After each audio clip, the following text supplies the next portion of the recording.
Assalamualaikum dan hai, saya Cikgu Heli dari Bright Minds Academy. Hari ini seperti yang dijanjikan, Cikgu akan kongsikan salah satu bab dalam elektrolisis, iaitu penyaduran logam. Okey, jadi sebelum kita teruskan dalam topik hari ini, Cikgu minta para pelajar untuk kongsikan sesi ini dengan kawan-kawan yang lain. Mungkin boleh komen di bawah. Nak tanya soalan ke ataupun ada request for next FB live session, boleh komen di bawah ya. Alright, so jadi tentang penyaduran logam ini adalah salah satu soalan yang sering ditanya di dalam SPM. Okey, sama ada dalam paper 1 or paper 2. Alright, jadi hari ini cikgu akan kongsikan tentang bahagian penyaduran logam sahaja. Tetapi sebelum itu, apa yang pelajar perlu tahu tentang penyaduran logam adalah asas elektrolisis. Okey, so kita pergi ke elektrolisis ya.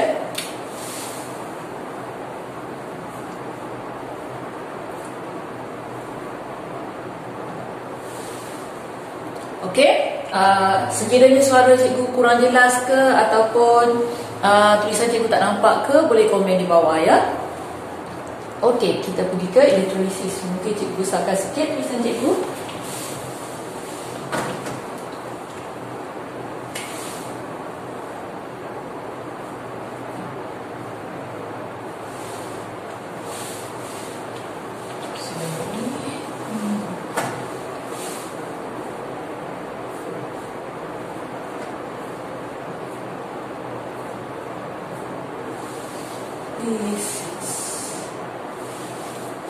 Okey, boleh nampak?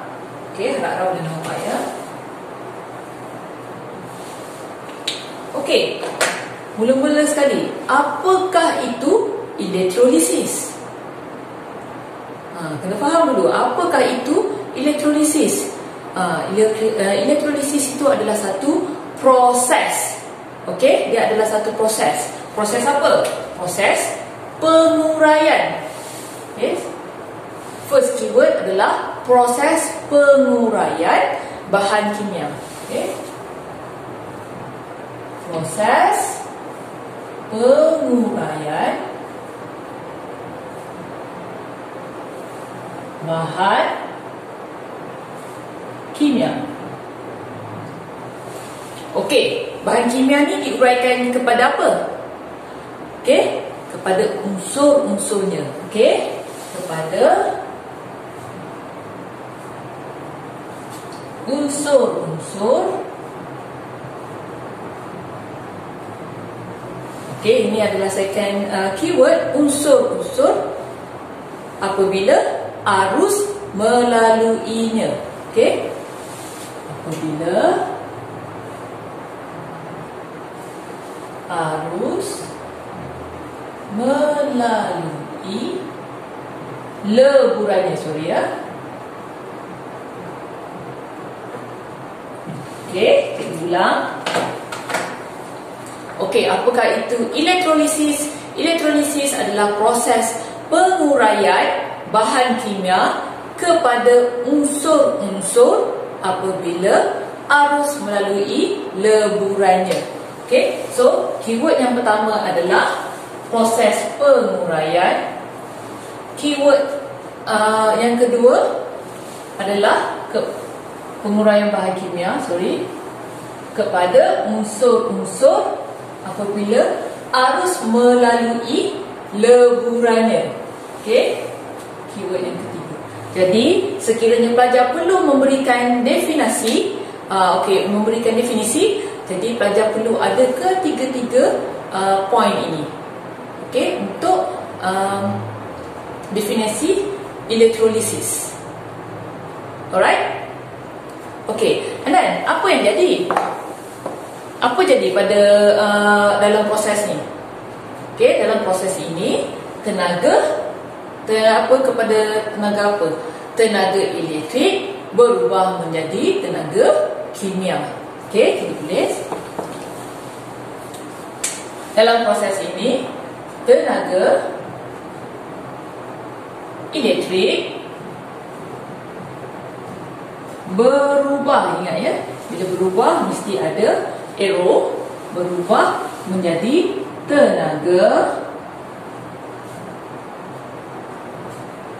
kimia. Okey? Boleh? Jadi tenaga elektrik itu berubah menjadi tenaga kimia. Okey, dapat? So ini adalah untuk definisi. Okey, then what happen dalam electrolysis tu? Boleh? Okey, jadi sebenarnya apa yang berlaku? Okey, macam mana dia penguraian boleh berlaku? Okey, apabila arus elektrik melalui leburannya, okey, bahan kimia ini terdiri daripada charge positif and charge negatif. Okey, jadi charge positif dan charge negatif ini akan dinyah charge. Okey, membentuk atom neutral. Okey, jadi lagi satu point, ada ion positif dan ion negatif dinyah charge. Okey, dinyah charge membentuk atom neutral.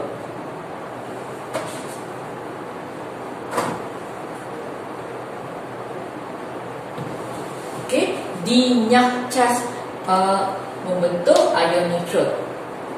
Boleh?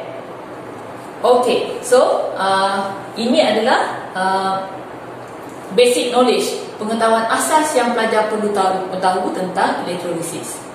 Okey, dapat? Okey, sekarang kita akan pergi ke bagaimana proses ini berlaku. Alright? Okey, kita padam yang ini.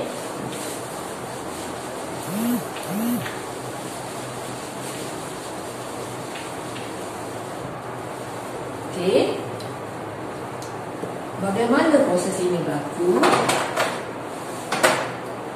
Okey, lagi satu, apa yang pelajar perlu tahu tentang elektrolisis selain pada definisi, and then apa yang terjadi, apakah perubahan kimia yang berlaku dalam elektrolisis.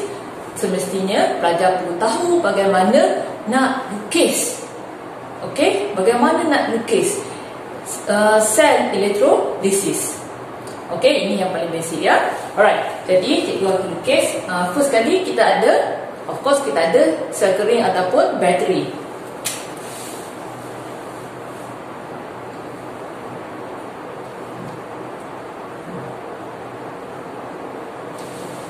Okey, ingat mesti ada panjang pendek, panjang pendek. Alright, and then kita ada wayar penyambung. Kemudian bawa ke bawah kita akan ada ammeter. Okey, kalau di sini biasanya kita akan lukis rheostat.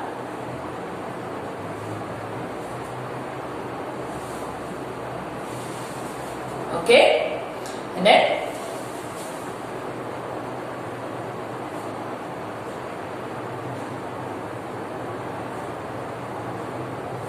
dia pergi ke dalam sikit.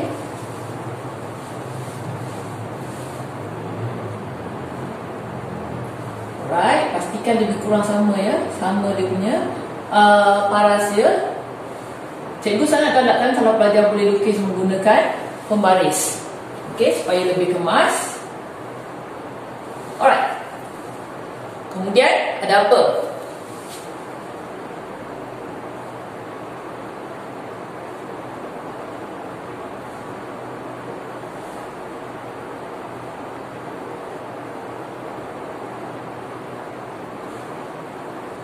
Okey, sama panjang ya.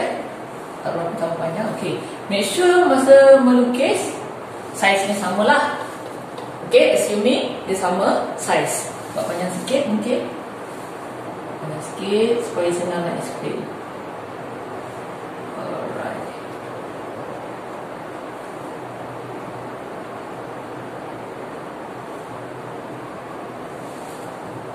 Okay, boleh ya. Okay, kemudian ada apa? Tentu ada bekas ataupun beaker yang besar.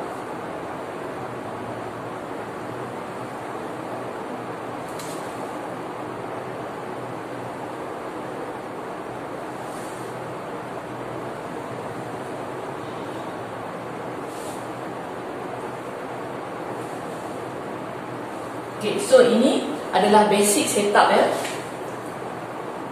And then mesti ada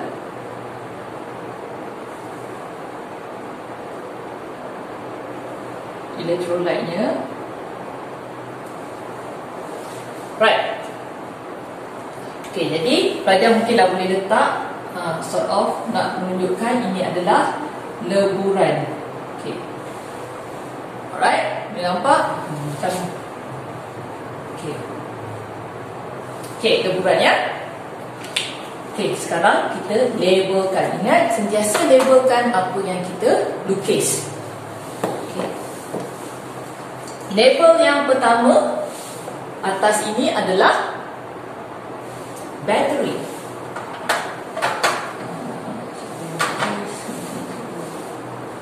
Ini adalah battery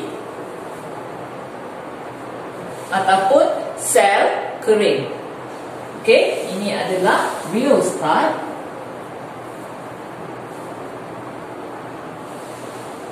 Okay, ini adalah ammeter.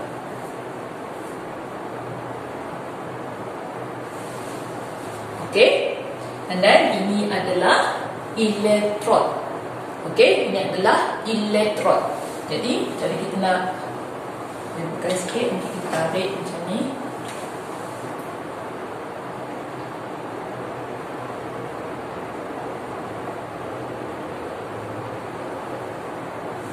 Kurang macam tu ya. Electrode.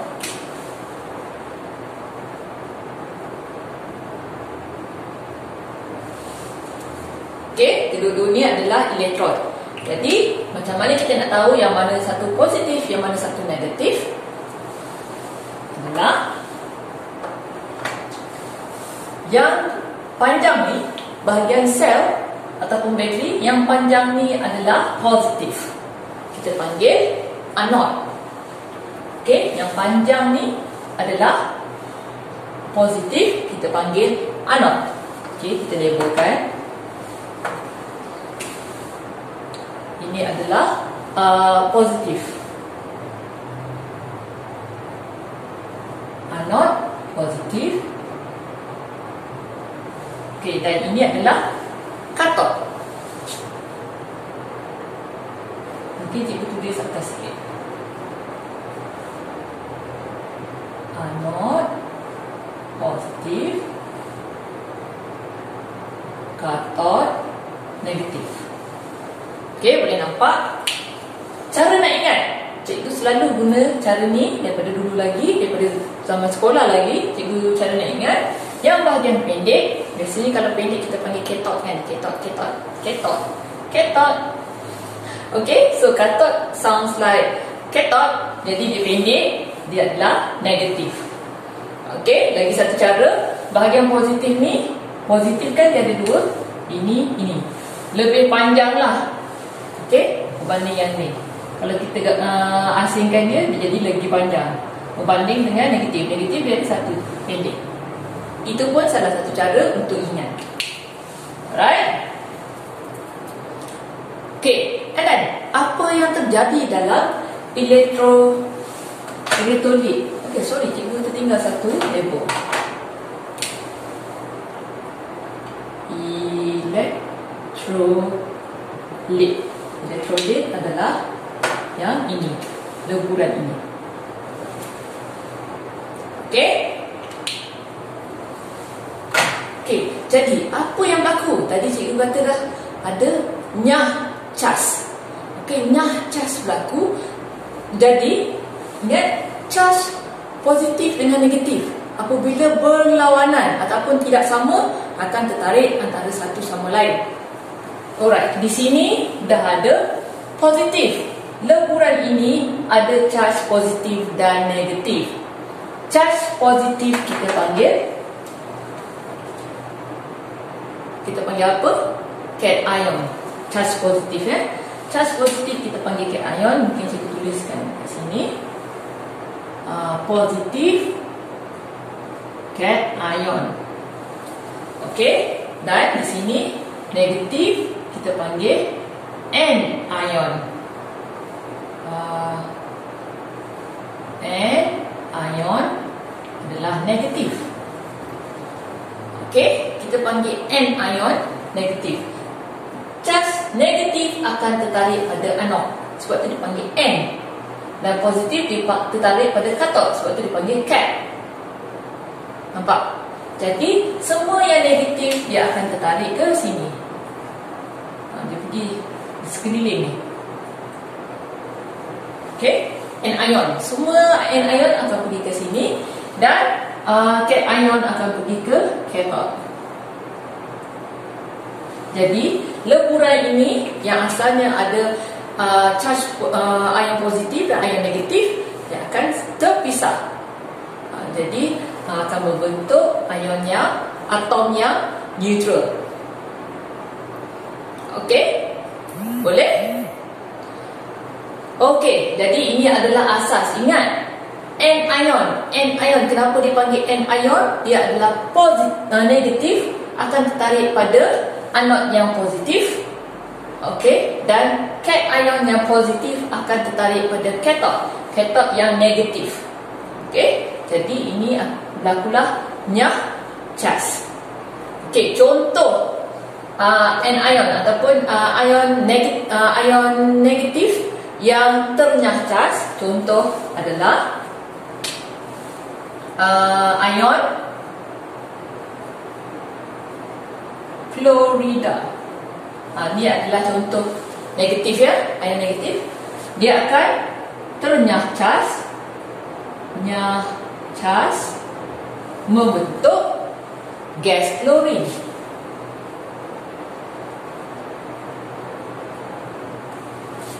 Okey, ini contoh yang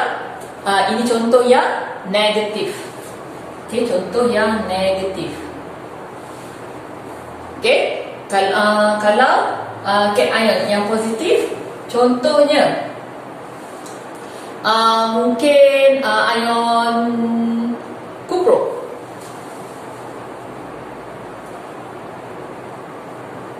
Kuprum 2.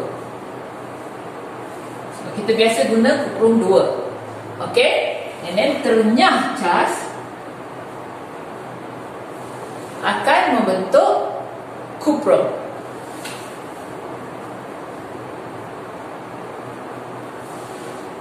Boleh? Okey, dapat?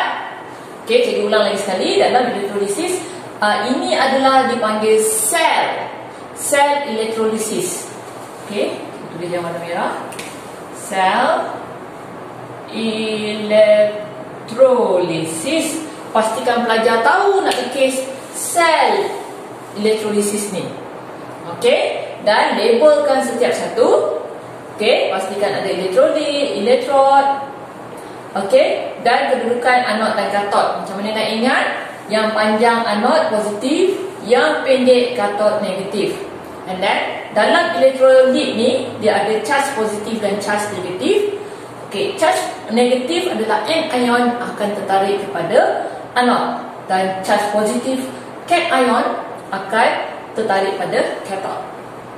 Okey, kalau pelajar perlu memberikan contoh, boleh berikan contoh. Contoh charge negatif adalah ion Florida dinyah charge menjadi gas klorin, ni neutral. And then ion kuprum 2 dinyah charge menjadi kuprum. Alright, kita sambung. Okey, sekarang tentang penyaduran logam. Bagaimanakah penyaduran logam berlaku? Okey, selalu soalan yang diberikan biasanya kunci. Okey, macam mana kita nak salur kunci, kan? Okey, jadi cara kita nak lukis, mungkin cikgu akan modify sikit di sini ya. Okey.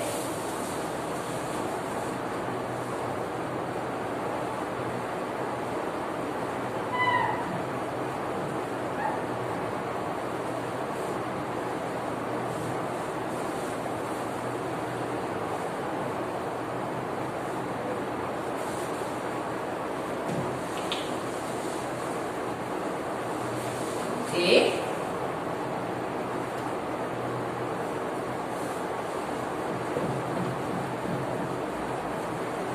Alright.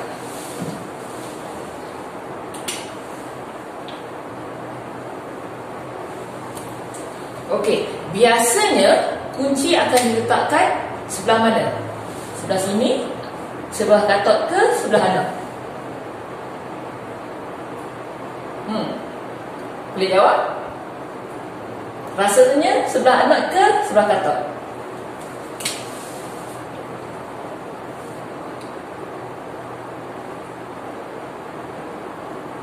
Biasanya kunci akan diletakkan di sebelah katot. Okey, kita panjangkan sikit. Okey, macam melukis kunci ya. Ini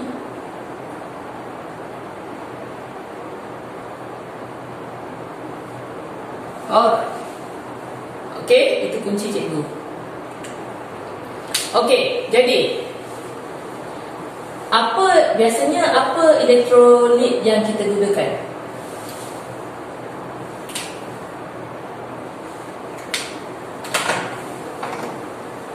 Okey, elektrolit dia adalah biasanya kita gunakan apa? Kuprum, larutan kuprum 2 sulfat. Okey? Biasanya kita akan gunakan larutan kuprum 2. Cikgu kena tulis ya perkataan larutan. Larutan kuprum 2 dalam kurungan, 2 mesti dalam kurungan sulfat. Okey. Kemudian ini adalah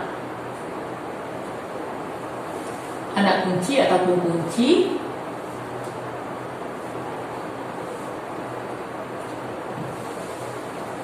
Okey.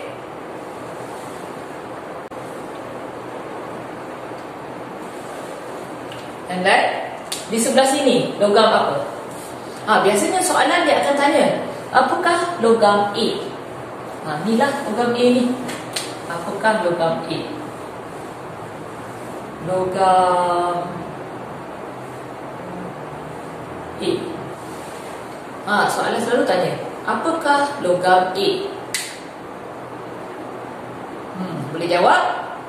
Kita guna kuprum 2 sulfat. Sini ada kunci. Apakah logam A? Cuba komen. Mungkin boleh cuba komen di bawah. Apakah logam A? Okey. Dapat? Any idea?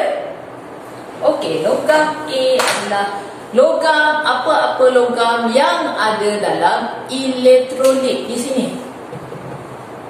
Ini adalah elektrolit, betul? Elektrolit, betul? Jadi apa-apa logam yang ada di sini? Yang ni ya. Yang bahagian depan tu, itu adalah logamnya. Jadi jawapan di sini adalah, biasanya kita letak rod. Rod, kita gunakan rod biasanya. So kita boleh kata rod kuprum. Okey, rod kuprum. Okey, boleh? Jadi apabila elektrik ataupun arus melaluinya, okey, apa yang terjadi adalah dalam ni, ini adalah anod.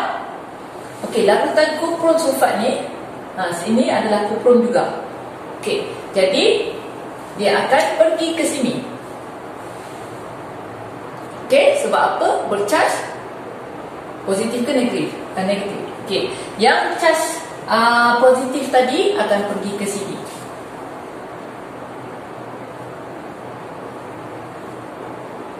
Yang cas negatif tadi akan pergi ke sini. Okey, sulfat pergi kat sini, kuprum pergi kat sini. Okey, jadi kunci ini lama kelamaan akan disadur dengan kuprum yang nipis. Okey, right, boleh? Jadi sekiranya pelajar ditanya dalam soalan ni, apakah logam A? Jawapannya tengok pada elektrolit. Apakah logam yang ada dalam elektrolit? Tengok yang bahagian depan, yang bercas positif yang depannya. Okey, dia akan pergi ke sini, positif, dia akan pergi sini. Jadi yang positif tu ada dekat logam. Kita kena guna logam dengan elektrik yang sama, elektrolit yang sama, baru kita boleh sadur. Okey, boleh? Okey, sekiranya soalan untuk kertas 2 bahagian C, let's say kertas 2 bahagian C, biasa soalan ditanya adalah okey, kenal pasti masalah, betul tak? Okey, let's say soalannya, okey, cikgu bacakan contoh soalan. Seorang pemilik kedai kunci mendapati kunci-kunci yang dijual di kedainya mudah berkarat. Okey, terangkan bagaimana anda dapat membantu pemilik kedai ini untuk menghalang kunci-kunci tersebut daripada berkarat ataupun daripada terus berkarat. Maksudnya kuncinya dah berkarat. Contoh soalannya, kuncinya dah berkarat. Bagaimana kita nak bantu pemilik kedai tersebut untuk menghalang pengaratan daripada terus berlaku. Okey, kalau kunci tu dah berkarat, dalam prosedur kita kena letak tentang langkah kita hilangkan karat tu. Okey, nanti cikgu tulis ya. Alright, so cikgu tuliskan kenal pasti masalah. Kenal pasti masalahnya adalah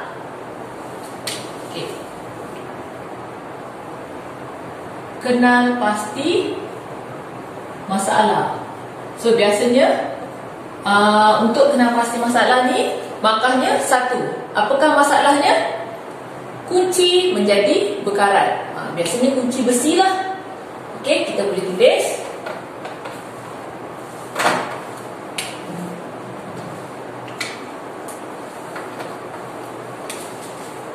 kunci besi berkarat. Okey, ini jawapan dia. And then, apa lagi kaedah yang digunakan? Okey, biasanya kalau kita nak terangkan ada kaedah yang digunakan.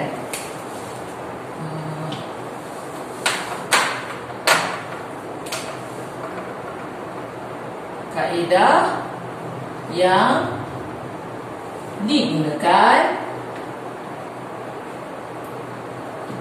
Okey, apa kaedah yang digunakan? Penyaduran logam lah. Tapi macam mana kita nak jawab? Penyaduran kunci-kunci besi dengan menggunakan kuprum.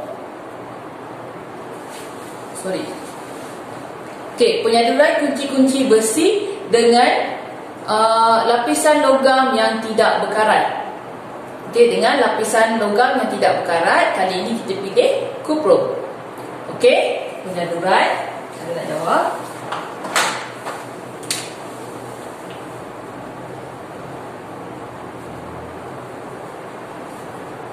Kunci dengan lapisan logam yang tidak berkarat. Okey, boleh apa? Okey, sengit sikit, sorry. Okey, so biasanya kena pasti masalah satu markah. Kemudian kaedah yang digunakan satu markah lagi. Okay. Alright, so let's say kita pilih kuprum. Okay, bila dalam soalan ni biasanya diminta untuk kita tuliskan procedure. Okay, so procedure-nya adalah, okay, mungkin cikgu padam sikit kat sini. Kuprum sulfat. Okay, so cikgu tuliskan procedure di sini ya.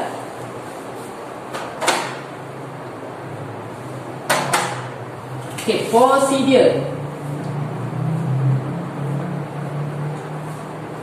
Okay, biasanya procedure markahnya adalah 4. Jadi make sure ada 4 keyword untuk procedure. Okay, jadi yang pertama sekali cikgu katakan tadi, kunci itu dah berkarat. Jadi mesti ada procedure untuk menghilangkan karat tersebut. Jadi langkah pertama adalah kunci besi digosok dengan kertas pasir untuk menghilangkan karat. 1. Kunci besi digosok dengan kertas pasir untuk menghilangkan karat.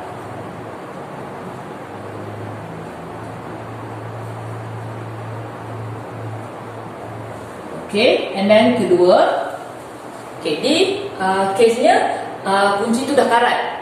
Jadi kita kena hilangkan karat dia dulu. Okay, and of course pelajar mesti lukis gambar rajah ni untuk membantu dalam penerangan. Okay, jadi langkah kedua adalah radas disediakan seperti dalam rajah.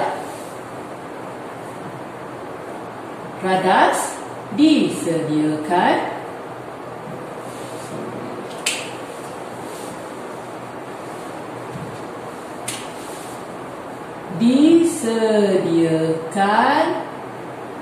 seperti gambar rajah. Okey, ketiga. Okey, biasanya radas disediakan seperti gambar rajah ni kita perlu ada, tapi step ni markah tak ada markah, tak ada point sebenarnya. Tapi kita lukis saja untuk membantu kita menerangkan dengan lebih baik. Okey, tapi depending pada soalan tersebut. Okey, kalau soalan 4 markah dan kunci itu telah berkarat, jadi poin pertama kita hilangkan karat. Tapi kalau kesnya kunci itu tak berkarat, kita cuma nak sadurkan saja. Contoh soalannya kata perlu menyadurkan sahaja, jadi step kedua ni akan dapat markah bersama dengan rajah. Jangan kata seperti gambar rajah tapi gambar rajah tak ada. Okay, right, so jangan skip yang kedua ni. Alright, next keyword yang kedua adalah kunci besi. Kita kena explain kunci besi diletakkan di bahagian mana, katot ke anod. Okay, kunci besi diletakkan sebagai katot. Okay, kunci besi diletakkan sebagai katot ataupun kunci besi dijadikan katot. Okay, dan rod kuprum dijadikan anod.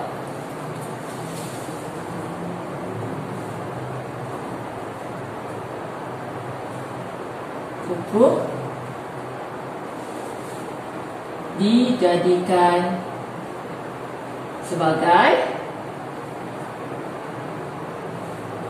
anod. Alright, and then apa lagi? Kita dah cerita tentang elektrod. And then mestilah elektrolitnya. Okey, larutan kuprum 2 sulfat digunakan sebagai elektrolit. Okey, ingat kita tulis dekat bahagian yang sama sebab ini 1 point sahaja. Okey, 1 point sahaja. And then apa lagi? Arus elektrik dilalukan. Betul tak? So bahagian ini arus elektrik digunakan. Kita biasanya arus yang digunakan adalah 0.1 ampere hingga 0.2 ampere. Ya. Arus elektrik adalah 0.1 hingga 0.2 ampere. Okey? Pelajar boleh nyatakan ataupun tidak nyatakan pun tak apa. Right? Boleh tulis di sinilah. Di gambar aja. 0.1 hingga 0.2.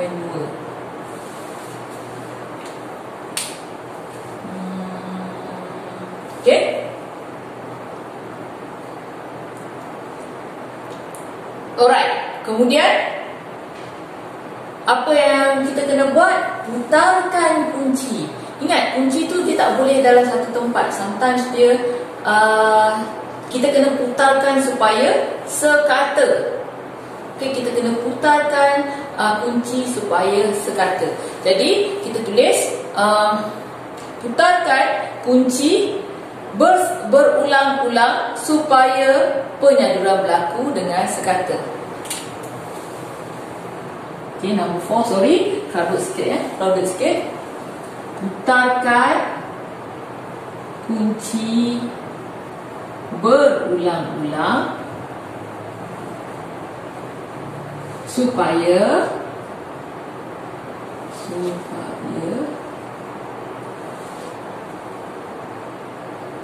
penyaduran sekata. Okey. Okey. Kemudian last sekali, apabila telah selesai, kunci tersebut akan dibasuh dengan air suling. Okey? Air sekali, point nombor 5 di sini.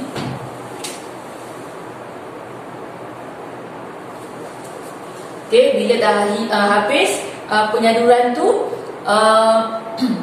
kunci dialihkan dan dibasuh dengan air suling.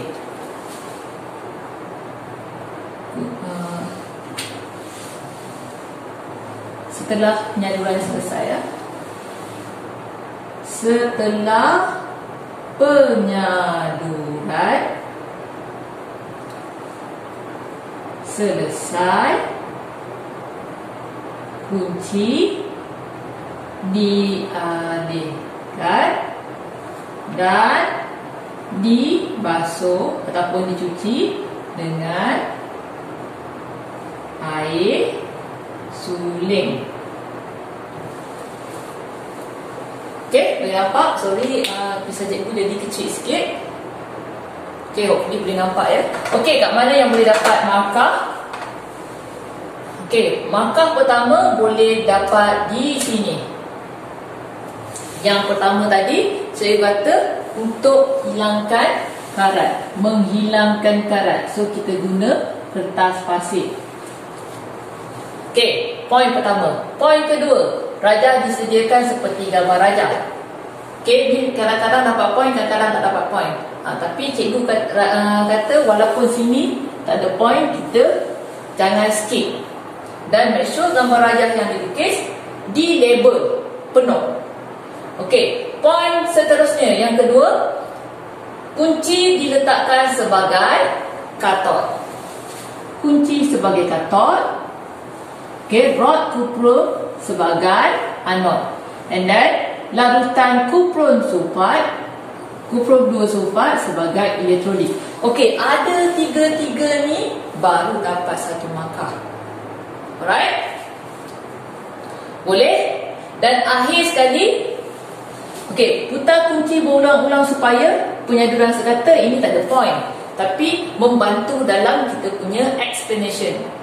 Okey? Dan akhir sekali, setelah selesai, kunci dialihkan dan dibasuh dengan air suling. Kita kena nyatakan dibasuh dengan air suling. Tak boleh terus guna. Okey?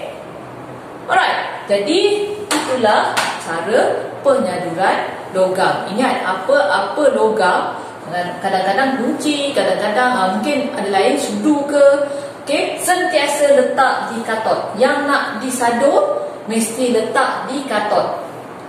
Okay, and then logam apa kita nak guna, kita tengok pada elektrolitnya. Kalau tak dinyatakan, pelajar boleh terus guna kuprum 2 sulfat. Jika dinyatakan, dan pelajar tengok dekat depan ni, nama larutan yang depan tu adalah charge positif. Logam apa? Okey, untuk kes ni adalah kuprum. Jadi yang digunakan adalah rod kuprum. Okey, yang digunakan adalah rod kuprum. Alright, ingat, elektrolit mesti ada logam yang dianod. Okey, kita tak boleh tukar dengan logam lain.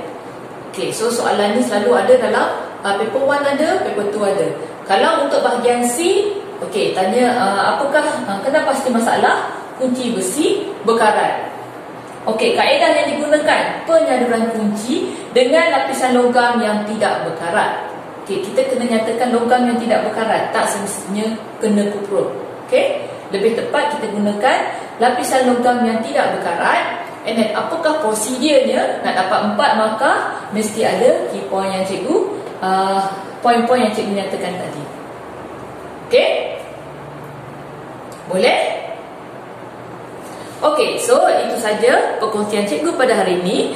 Diharapkan agar pelajar lebih faham tentang penyaduran logam, tentang elektrolisis dan cara nak menjawab soalan bahagian C. Ini adalah bahagian C ya. Bagaimana nak jawab soalan di bahagian C. Okey, so hingga kita berjumpa lagi di lain masa. Assalamualaikum dan bye.